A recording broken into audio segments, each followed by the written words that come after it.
Dear Tita L, hello there. Good evening. Pakitawag na lang po ako sa alias na Dale. I am 25 years old and kaka-open ko lang ng sarili kong startup coffee shop somewhere noong April this year. Finally, pinayagan ako ni na mom and dad na mag-put up ng sarili kong business because they originally wanted me to take over one of our business enterprises since I am really into business management.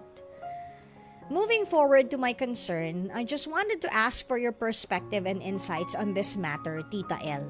Very corporate ang sulat ni Kuya, ano? Actually, it was my best friend's idea na mag-letter po ako sa inyo to get insights. Okay. Anyway, meron kasi akong isang staff sa night shift na at first, interested lang ako sa kanya because, well, she's cute and has a pleasing personality. Pero habang tumatagal, I am admiring how smart she is at work and so adorable and approachable sa mga customer ng shop. Nalaman ko na she's a working student pala. Although she's just 2 years younger than me. Nasa first year pa lang siya ng college kasi pinauna niyang matapos ng 2-year course ang mga mas bata niyang kapatid. Although mas lalo akong humanga sa kanya, mas lalo rin akong conflicted with this feeling of mine na parang mas lumalalim na para sa kanya. I wanted to ask her out kahit as a friendly date lang sana muna, but I'm afraid baka mag-grow ang feelings ko para sa kanya. At pag nangyari yon, magkakaproblema naman ako with my mom and my dad. Alam ko po na they won't allow me to date without someone under our social class. Please don't get me wrong, I myself don't have any problem with her kasi she's very beautiful inside out. And I want to be the person na magiging deserve niya in time na ready na siyang pumasok sa committed relationship. Pero, paano ko po kaya may open up sa parents ko ang tungkol dito na ma-encourage na pagtiwalaan na lang ako with this one kasi personal intimate relationship ko naman to. Ako ang nakakaalam ng magugustuhan ko. That would be all for now, Tita L. Maraming salamat po, Dale. Dale.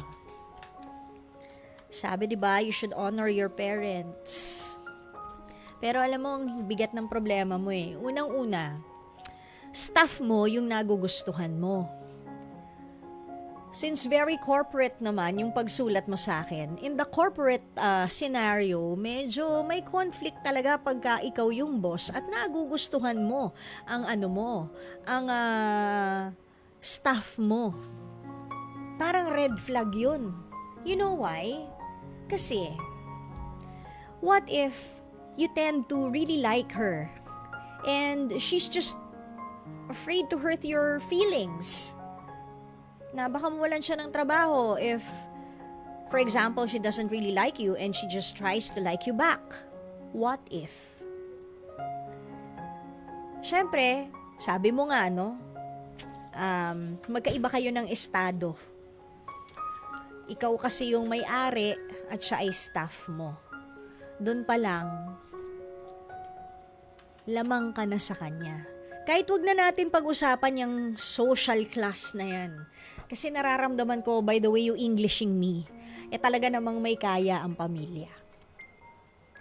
Which, nakakatuwa ka rin naman kasi nga, sabi mo, wala ka naman sa ganon. Kaya lang yung mga magulang mo, paano mo ba ipapaliwanag sa kanila? I guess, ang masasuggest ko sa'yo is, bakit hindi na kayo sa coffee shop uminom ng kape? Diba? Kasi you don't have to ask her out on a date because that would really be, for me that's kind of cringy. Awkward yun, Dale. Kung ako yung tatanungin mo. Parang kunwari, ako yung girl, tapos ikaw yung boss ko. You asked me out on even if it's for a friendly date. Na tayong dalawa lang, medyo awkward yun. But, pwede rin naman sigurong grupo kayo, as in para kayong nagti-team building. That pwede. 'Di ba? Or bakit din na lang kayo sa loob nga ng coffee shop para mas makilala mo siyang maigi. Kasi para it seems like you are really falling for this girl. Kaya lang yun nga kasi yung problema. Staff mo siya. Alam ka naman, tanggalin mo. Eh di lalo siya nawalan ng trabaho. Di ba nga, working student siya. So kawawa naman. Alam ka naman, tanggalin mo for the sake of because you like her and para wala ng conflict. Medyo may mali rin naman doon. So, yung sitwasyon mo, isa sa mga sitwasyon na ayaw ko na ma-put into, no? Ang hirap eh. Ito pa yung parents mo. Siguro, kung talagang gusto mo siya,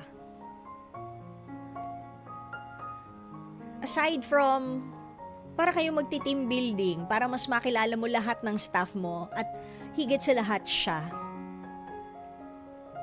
And if you think that she deserves a promotion, di gawin mong manager. I-promote mo. O, pagkatapos, huwag mo nang liligawan kasi para namang kalma, Dale. Pagkatapos mo siyang i-promote ng manager, let it linger for quite a while. Tsaka mo i-drop yung bomb na, pwede ba tayong, kasi at least meron kang sort of excuse na mas nagiging close ka sa kanya kasi ikaw yung may-ari at siya yung manager. O pwedeng gawing assistant manager. Lagyan mo ng isa pang bakanting posisyon kung may manager ka ng dati. 'Di ba? Or night shift manager. Baka may ganun. 'Di ba? Night shift supervisor. Hindi ba? Para lang at least medyo ma-pull natin siya ng konti pataas. Tapos get to know her a little more bago ka mangligaw. With regard to your parents. Regarding your parents, ang iyong mga magulang, mga parents mo. Kausapin mo sila, 25 ka naman ah. 'Di ba? Sabi mo nga, sa start ng story mo, yung iyong startup coffee shop ay finally pinayagan ka na mag-put up ng sarili mong negosyo. That is already step 1 of you being an adult and standing up on your own, Dale. So siguro, itong pag-adulting mo, kabilang na dyan, in the long run, yung pagka-fall mo sa isang girl. Pero do not disregard your parents. Mas maganda pa rin na kausapin mo ng maigi ang nanay at tatay mo. Kanino ka ba mas close? Sa mami mo or sa daddy mo? Sino ba yung mas nakakaintindi? Yung mami mo or yung daddy mo? Mas maganda isa sa kanila kung sino yung ka-close mo, yun ang una mong kausapin. Sabihin nyo, sana you won't get any violent reactions or anything. I hope you can trust me because I'm already 25 and the business is doing well. I want to get to know this girl better because I am 25 at mukhang wala ka pang jowa ever. Pwede yun na habang buhay ka single. Hindi ba? Kahit pa paano, kailangan tumitingin-tingin ka na left and right, forward and back para makahanap ka na rin ng somebody na makakapartner mo for life. 'Di ba, Dale? And I guess siguro wala namang hindi madadaan sa mabuting usapan.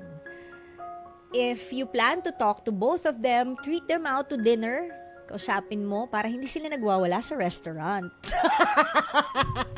Kasi pag sa bahay lang kayo nag-dinner, naku sigurado baka may tumaobang ang lamesa, 'di ba? Kasi nga sabi mo yung tungkol sa social class na grabe naman, gaano ba kayo kayaman? Masyado namang mapang mata. Hindi ba? Pero alam nyo kasi, meron din akong mga friends na, hindi ko kasi alam kung Chinoy to si Dale. I don't know Kasi marami akong friends na Chinoy na ganyan. Ayaw nila ng Filipina. Gusto nila Chinese din. Chinoy, Chinay, ganon.